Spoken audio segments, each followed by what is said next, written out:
back with video content. I know it's been more than a hot minute, but we are back with APDL Season 10. I can't even believe it. Season 10 action coming at you live right now this week, and it's your old friendly face, JK. Thanks for sticking around. Sorry Season 9 kind of started strong and then fell off the deep end. But we're back with Season 10. I might try and make some kind of a Season 9 wrap-up video. That's what Garrett did. When good ideas are around, you might as well steal them, right? So I think that's probably what's going to happen. We'll jump through and just kind of recap how the end of last season went. Spoilers, we made the semifinal and we lost to Noah in the semifinal, which there's no shame in that. And then Noah went on to just not be able to get it done once again in the championship. Rest in peace, his championship dreams. But Ryan Edall, first ever APDL championship, so congrats to him. Right after the championship match, the Season 10 draft opened up, and boy, oh boy, was it crazy. We are in a brand new format, a brand new draft structure, some Team Rocket themes going on. Hence, you see the theme for our team this year, this season for Season 10, is the Goldenrod Radio Rockets. Loosely based off of the Goldenrod City radio tower, Team Rocket's hideout in the second gen games. And that's kind of what we're working with. So you'll see Murkrow as kind of like our team mascot, and just Team Rocket stuff all over the place. We're leaning in, as they say. But real quickly, would love to pull you through our draft and talk about what we grabbed, what's going on with the rules this season, and where do we go from here. So, without further ado, let's jump over to our draft review. I'm going to keep my camera probably off for this just so that you can see everything on the screen. But here we go. So, again, we're the Goldenrod Radio Rockets this season. And leading us off in the first round of the draft, we got to pick our partner Pokemon. The Pokemon that stays with us through the entire season, unless we ditch it to free agency. And we chose to draft Tentacruel as our partner Pokemon. I love Tentacruel for many, many reasons. One being, it is a fast, special defensive monster. Base 100 speed is nothing to sneeze at. And that base defense at 120 is really, really tough for things to chew through. I get access to a really good move pool. I can be offensive if I want. And I thought just Tentacruel and kind of what it does for the team overall was a really solid pick.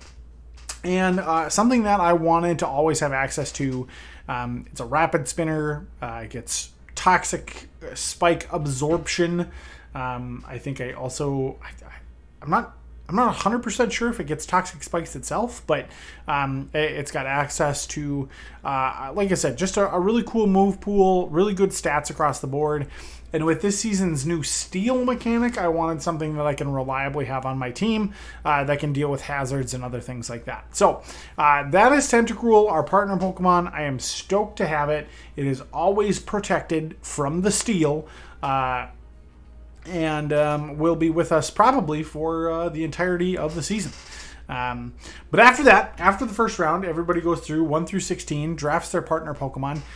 The next 3 rounds, this was only a 4-round draft, which is really cool. The next 3 rounds had packs that we got to draft, right? So it was, a pack of 3 Pokemon out of a pool of 15 or so that we could snag up, and it was a random dice generator, random number generator, and we got what we got, and we had to build a team out of that, which is really cool. And then that kind of leads itself into the kind of stealing component. Like I said, Tentacruel's our partner Pokemon, can't be taken away. At the end of every week this season, if you lose, you get to steal a Pokemon from the other team. And if you win, depending on your margin of victory, you can choose up to 2 extra Pokemon to protect throughout the week. So if you get a 4-0, 5-0, or 6-0, you get to essentially protect 2 Pokemon out of your pool. If it's a 1-2, or 3-0, you get to save 1. And then your partner Pokemon is always protected. So there's anywhere from 4 to well, I guess it would be 3 to 4 Pokemon out of your roster that you bring every week that if you win could walk out the door and be stolen by the other team. And those Pokemon come from these packs that we're talking about. So we jumped through and got into pack number 1, and we'll just kind of go through the Pokemon. So first off, we got Avalugg out of our first pack, right? So Avalugg is, I think, a really underrated, ginormous physical wall. I love seeing just a monster defense stat, like nearing 200 for its base stat, which is crazy. Also got really respectable HP and defense, or HP and attack, excuse me. Not winning any foot races is Avalugg, but the good thing is we don't really need it to. Avalugg is going to serve as a really great anchor to our physical defense and offensive side. And we're not going to worry about the special side because we've got Tentacruel and some other things that will help us out in that department. Avalugg, super cool possibilities. Pure Ice type, which is pure Ice type. So our type diversity and coverage and what we can do, not super great just because Ice is typically a pretty frail typing. But we get really cool abilities in Sturdy, and it gets stuff like Body Press, which goes off of your defense stat. So that's going to be a huge attacking move every week. Gets Rapid Spin. I can Toxic Stall stuff. It gets Recover. A lot of really cool options to be a really cool anchor in our team. And that's Avalugg. That is our first option out of pack 1, which is really cool. Moving into the next one for pack 1, we got an Ampharos. I freaking love this Pokemon. I always, in my Gen 2 playthroughs, I always grab a Mareep, and 9 times out of 10 have an Ampharos on the team. It's got pretty decent stats all across the board, that special attack being the big one, but really good defenses, especially in this format where we're kind of using underutilized or kind of lower tiered Pokemon. The HP and defense stats being close to 100 is great. Its move pool is surprisingly deep. It can be offensive, it can be defensive, it can be support, and I'm really excited to try Ampharos out in a number of different ways this season. And then finally, out of pack number 3, we got a little bit of a low roll, and we got a second electric type in Rotom. I'm not mad. I am disappointed, but I'm not mad. Rotom is great for a couple of different kind of niche scenarios. It's kind of a less bulky Ampharos at the end of the day. They're both pure electric types, or have that electric typing. Rotom, I think, also is Ghost. However, the defense stats not as good as Ampharos. The attack and speed a little bit better or a little bit worse, but very, very close overall. So Rotom is kind of like Walmart version of the Target Ampharos. But it gives us a good backup and could be, a versatile option down the line. Could do stuff like fast volt switch, switcheroo kind of things. Stuff that it's like, wash, heat, fridge counterparts do a little bit better than the base vanilla Rotom, but it is a team member nonetheless. So out of pack number 1, we hit 2 really solid options and a third, I would say, B, C tier Pokemon in Rotom. And that was pack number 1. Moving into pack number 2, we got Nidoqueen, which I am stoked to have on the team for this season. Main thing that Nidoqueen brings to the field is offensive prowess, in the fact that it gets Sheer Force as an ability. Really great stats across the board. It could be special, it could be physical, it could be offensive, could also be defensive in some cases. It's got pretty decent speed for the tier that we're playing at, and gets access to stealth rocks and just a nutty move pool. Special and physical moves on both sides of the house. You slap a life orb on it, and this thing kind of just goes to town. So really excited about Nidoqueen this season. It's definitely one that I am going to lean on in the offensive side of the house, but also could be just a really solid, bulky option for us down the line as well. Pack number 2 continues with another kind of, I don't want to say lemon, but Stantler is, man, it is interesting. Stantler's attack stat, surprisingly high. Its HP, special attack, and speed, also surprisingly high for what I think of this Pokemon. Defense stats, not super great. Move pool, not super great, but it does get Intimidate. So it is definitely something that we may look at in different scenarios where, that normal typing with only one weakness in fighting type, access to Hypnosis and some other, goofy moves, could be something that we look at for, a niche matchup, but tough to say, right away whether it'll get playing time in these first couple of weeks. But part of Pack 2 nonetheless. And then the last Pokemon out of Pack 2, which is, you might look at Jumpluff and say, Josh, you got a Jumpluff. That's not scary at all. But my friends, when I tell you what I am going to do to people with this little ball of fuzz, you will cry and hide. That's all I'm going to say about that. Gets access to Chlorophyll, which is super cool. Its speed stat is already pretty high. It's above 100, which is great. I think it's 110 if I'm not mistaken. Really decent special defense. And then, the rest of the stats are not super great, but Jumpluff's really, Jumpluff's value comes out of what its move pool does. I can get things like Switcheroo, Strength Sap, U-Turn, Sleep Powder, just kind of a ton of different moves. Leech Seed, Sub, Encore, Tailwind, things like that. Jumpluff is a support Pokemon's dream, and I'm really, really excited that we have it on the team moving into Week 1. And, you might think that out of Pack 2, Nidoqueen is the only really good Pokemon out of this pack, but man, when I tell you Jumpluff will win me games, I will mark my words, it'll happen. So that was Pack 2.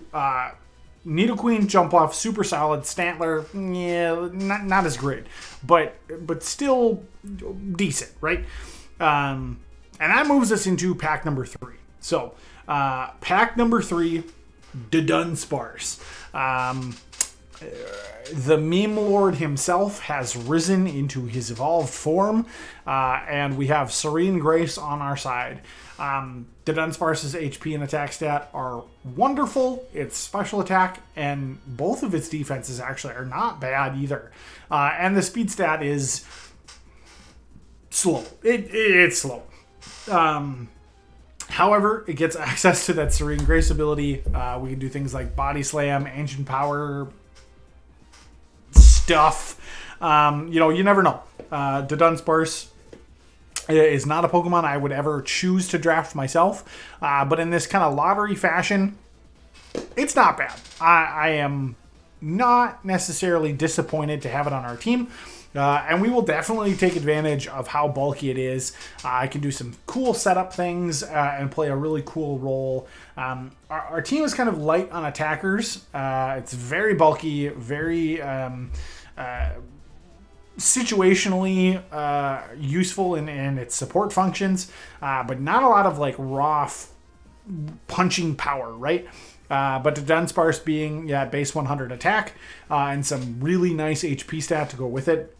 This thing could be a great setup Pokemon, and it's on the team, so we got to use it, right? Next up in our pack number 3, whoops, we got to go.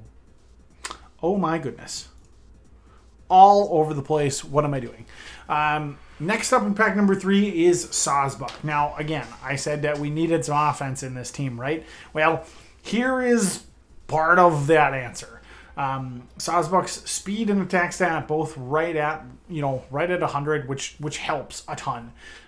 Most of my team is fairly slow, or we kind of hit like we hit like a couple of Pokemon in each speed tier, right? Like close to 100 and above, that 70, 80, 90, and then a few that are, like I said, not winning any races. But Sawsbuck has really decent speed, good attack. The grass fighting typing, or grass normal typing,